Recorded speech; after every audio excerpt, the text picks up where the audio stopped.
साथियों नमस्कार, स्वागत, अभिनंदन और आभार। आज एक बहुत ही आध्यात्मिक कहानी, इसका शीर्षक है पत्थर और नदी। एक गांव के बाहर एक छोटी सी नदी बहती थी। उस नदी के किनारे सैकड़ों पत्थर पड़े रहते थे। कुछ पत्थर तेज बहाव से डरते थे, वे किनारे चिपके रहते थे, और कुछ पत्थर हर दिन शिकायत करते थे, यह नदी हमें क्यों टकराती है, हमें क्यों घिसती है, हमें शांति से रहने क्यों नहीं देती। एक दिन एक साधु उस नदी के पास आकर बैठ गया। पत्थरों ने साधु से पूछा, हे साधु, यह नदी हमें रोज चोट पहुंचाती है, हम कब इस दुख से मुक्त होंगे। साधु मुस्कुराया और बोला, जिस दिन तुम नदी से लड़ना छोड़ दोगे, उसी दिन तुम्हारा दुख समाप्त हो जाएगा। पत्थरों को बात समझ नहीं आई।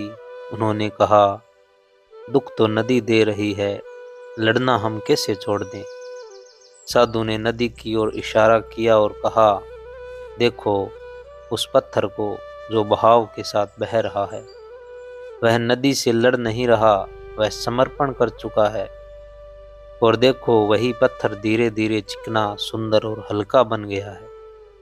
और तुम, साधु ने कहा, तुम किनारे टिके हो, बहाव का विरोध कर रहे हो, इसलिए हर टकराव तुम्हें पीड़ा देता है। पत्थरों को पहली बार अपनी भूल समझ आई। दुख नदी से नहीं था, दुख विरोध से था। उसी क्षण कुछ पत्थरों ने अपने भीतर का डर छोड़ा और नदी के साथ बहने लगे। नदी ने उन्हें नहीं तोड़ा, नदी ने उन्हें त्रास दिया। और तभी साधु बोला, जीवन भी एक नदी है।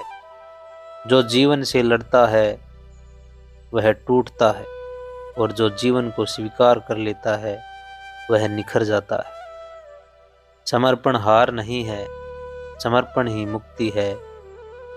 उस दिन के बाद जो पत्थर बहाव के साथ चले, वे कभी शिकायत नहीं करते थे, क्योंकि वे जान गए, दुख परिस्थितियों से नहीं, हमारे विरोध से पैदा होता है।